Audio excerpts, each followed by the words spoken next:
नीतीश कुमार ही कह रहे हैं। वो कब कहा उन्होंने? मुझे तो बहुत ही डाउट लगता है, क्योंकि कल जो मैनिफेस्टो उनका डिक्लेयर हुआ, जिस रूप में वो उठ के चले गए, जब उन्होंने देखा कि जब मुझे तो मुख्यमंत्री बनाएंगे नहीं ये, तो मैं फिर मैनिफेस्टो वादे मैं क्यों करूं? मैं वादे क्यों करूं पब्लिक से? कल मुझे कहेंगे कि आपने वादे किए थे, इसलिए वो रुके नहीं एक सेकंड ही। कुछ 26 सेकंड का शायद वो हुआ लगभग। तो मीडिया वाले कहने लगे हमारी ज़िंदगी का सबसे छोटी प्रेस कॉन्फ्रेंस आज देखी हमने।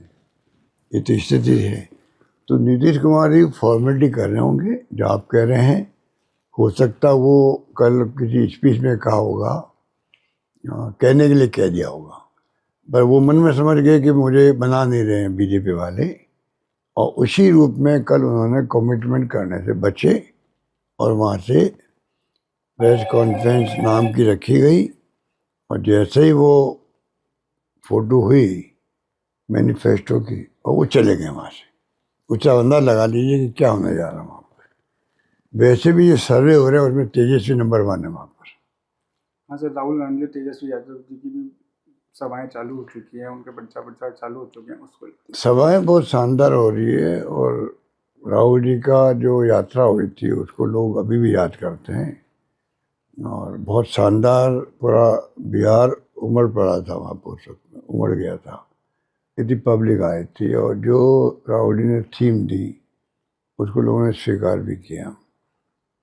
तो इसलिए चुनाव बहुत दिलचस्प चुनाव है वहाँ पर। और महागठबंधन सरकार बनाए, ये लोगों की इच्छा है। और पूरे देश देख रहा है बिहार में क्या होगा, क्योंकि पूरा देश चिंतित है जिस प्रकार के रवैये अपनाए हुए हैं हरियाणा के अंदर। फिर महाराष्ट्र में सब पार्टी के सफाया हो गया। ऐसा कभी होता नहीं है। आज़ादी के बाद में पहली बार देखा कि महाराष्ट्र में जिस प्रकार चुनाव हुआ, आप 3-4 महीने पहले तो जीत रहे हो एक तरफा पार्लियामेंट में, और असेंबली में जो है जादू चलना चाहिए था मोदी जी का, तो पार्लियामेंट में जाना चाहिए था, क्योंकि उनको तो सरकार बनानी थी। वहाँ उनका जादू चला नहीं, तो फिर वहाँ नहीं चला तो फिर कैसे चल सकता है महाराष्ट्र के विधानसभा के अंदर? आप अंदाज लगा लीजिए किस प्रकार की तोड़ फोड़ हुई होगी वहाँ पर, किस प्रकार से धन बल का प्रयोग हुआ होगा, कोई कल्पना नहीं कर सकता। मैं तो वहाँ पे था। जो धन बल और जो पैसा डिस्ट्रीब्यूट हो रहे थे वहाँ, सुनते थे हम लोग, कोई कल्पना नहीं कर सकता। डेमोक्रेसी कहाँ जा रही है? अगर ये धंधे रहे इस एनडीए के, तो देश के सामने बहुत बड़े खतरे होंगे। डेमोक्रेसी बचेगी कि नहीं बचेगी, या नाम की डेमोक्रेसी रहेगी? डेमोक्रेसी नाम की रहेगी वो अलग बात है। तो ये हालात हो गए हैं। चुनाव आयोग का रवैया देखिए आप। एक आज़ादी के बाद पहली बार देख रहा हूँ कि जो उनका बोलने की भाषा है, पत्रों का जवाब है, ये भी एक प्रकार से तानाशाही रवैये पूर्ण है। वो इलेक्शन कमीशन का, उनकी ड्यूटी है कोई शिकायत करो, शिकायत झूठी हो सच्ची हो क्या पता, पहले आपकी ड्यूटी भाई हम निष्पक्ष जांच करवा रहे हैं और कुछ नहीं कहना आपको। उसके बजाय आप जवाब सवाल कर रहे हो, आप एफिडेविट मांग रहे हो, आप बुरा भला कह रहे हो। ये क्या हो रहा है? ये चिंता वैसे होना चाहिए पूरे देशवासियों के लिए, ये मेरा मानना है। सर, राजस्थान में अभी स्लीपर बस, प्राइवेट बस वालों की हड़तालें चल रही है। परिवहन विभाग उनके ऊपर कार्रवाई कर रहा है, तो वो हड़ताल पे जा रहे हैं। उनकी ये समस्या रही है कि हमारी ही स्लीपर बसों को, प्राइवेट बसों को ही सरकार क्यों इतनी रोका करती है। ये तो इनको चाहिए कि उनको बुला के बात करे, बैठा के समझाइश करे उनको, और उनकी बात समझे। यही होता है डेमोक्रेसी के अंदर, तो कि बसों की अगर प्रॉब्लम है बस मालिकों की, उनकी अपनी प्रॉब्लम तो होती है। हमारे वक्त में कई आई थी, तो हमने बैठ के बातचीत करी, हल निकाला, और ऐसी स्ट्राइक करने की नौबत नहीं आई। तो ये तो इनकी ड्यूटी है कि, पर इनके ये सब जिम्मेवारी निभाए कौन? प्रॉब्लम ये है, ये कौन निभाए? मुख्यमंत्री सब काम नहीं कर सकते, तो भले आदमी है पंडित भजन लाल जी, तो फिर करे कौन इनके कामों को? करे कौन? तो इसलिए ये सब समस्या पैदा होती जा रही है। क्या देखिए, रेप होना, डकैती होना, हत्या होना, ये तो आम बात हो गई है।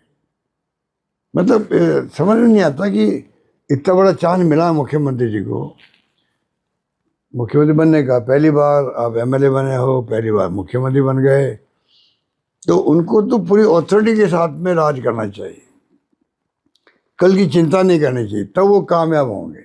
वो कल की चिंता करते हैं कि पंडित हैं, पंडित जी हमारे जो हैं, पंडित भजन लाल जी पंडित हैं, तो कल की चिंता करते हैं। हम उनको कहते हैं आप कल की चिंता मत करो, जम के राज करो, अथॉरिटी से राज करो, तो राजस्थान में भला होगा। आप सुशासन दे पाओगे, गुड गवर्नेंस दे पाओगे, तो जनता का भला होगा नहीं होगा। चारों ओर हाहाकार मचा हुआ है, कोई हमारी सुनवाई नहीं हो रही है, किसके पास जाए हम लोग शिकायत करने के लिए। मतलब लोग इतने दुखी में नहीं देखे कभी राजस्थान में जितने दुखी पंडित भजनलाल जी के शासन में हो रहे हैं। सर, अंतर विधानसभा चुनाव में जो भाजपा के प्रत्याशी है मूरपाल सुमन, उनके लिए बीजेपी ये बोल रही है कि उन पर किसी भी प्रकार का आरोप नहीं है और बिल्कुल एक सज्जन व्यक्ति और कोई भी आरोप नहीं है, और विपक्ष के जो प्रत्याशी हैं उन पर कई तरह के घोटालों के आरोप लगाए गए। अब वो और क्या कहेंगे, वो तो ये कहेंगे, ये नहीं कहेंगे कि प्रमोद भाया जो है एकमात्र ऐसा विधायक है जो अपनी अलग ढंग की पहचान बने गौ सेवा के अंदर, मनुष्यों की सेवा के अंदर। हमारी स्कीमें तो बाद में आई है, ये चिरंजीवी योजना भी, फ्री मेडिसिन भी, फ्री जांचें भी। ये प्रमोद भाया वो व्यक्ति जो कोई भी 12 के गरीब लोग आ गए, शहरी आदिवासी आ गए, कोई नागरिक आ गया हो जिले का या आसपास का, तो पूरे वो उनकी पत्नी जो है अस्पतालों के अंदर मरीजों का ख्याल भी रखती हैं, मरीजों के साथ में आने वाले जो अटेंडेंट होते हैं उनका ख्याल भी रखती हैं। गौशालाओं का काम वो नंबर 1 कर रहे हैं। हमने उनको मंत्री बनाया इसीलिए गो बग देखते हुए। सामूहिक शादी 2-2 हज़ार जोड़े एक साथ में शादी, कभी सुना आपने? वो कराते हैं गरीबों के लिए। और अभी हाल ही में खुद गया, पक्षियों का भी अस्पताल खोल दिया, पक्षियों के साथ में, पक्षियों का भी, चिड़िया हो, कोई तोते हो, कोई हो, उनका अस्पताल है और दूर दूर से लोग आते हैं वहाँ पे उनका इलाज होने। फर्स्ट क्लास डॉक्टर्स है, मशीन है, अस्पताल खोल दिया। ये बातें कोई नहीं कहेगा। तो इसलिए तो चुनाव में तो ऐसी बातें बोलना तो आप इनके पास कहने को है नहीं कुछ भी, बीजेपी के पास कहने को कुछ नहीं है, इसलिए ऐसी बातें करेंगे। पर वहाँ मैं उम्मीद करता हूँ कि प्रमोद भाया को चुनाव जिताना चाहिए वहाँ की पब्लिक को। मैं अपील भी करना चाहूँगा उनसे कि आप कांग्रेस के उम्मीदवार प्रमोद भाया को कामयाब करें। वो कामयाब होगा तो और ज़्यादा आपके क्षेत्र में विकास होगा और जो सामाजिक सरोकार रखते हैं वो और ज़्यादा मजबूत होगा, मेरा मानना है। सर, ऐसी चर्चाएं चल रही हैं कि जैसे पहले अभी निकाय और पंचायत के चुनावों में जो कैंडिडेट्स खड़े होते हैं उनके 2 ही बच्चे होना जरूरी है, लेकिन ऐसी चर्चाएं चल रही हैं कि उसको बदला जा सकता है, जिनके 3 हैं या 2 से ज्यादा हैं वो भी पार्टिसिपेट कर सकते हैं चुनाव में। किस तरह से देखते हैं?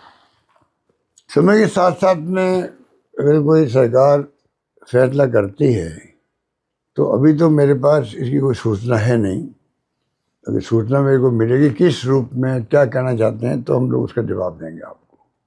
पर समय के साथ में हो सकता है कि कई राज्यों में ऐसी स्थिति बनी है जो आप कह रहे हो, शायद और राज्यों में भी कुछ फैसले हो गए हैं, तो इसलिए मैं तुलना नहीं कर सकता। पहले देखते हैं कि वो उनकी मंशा क्या, पहले देखेंगे उसके बाद बोलेंगे आप।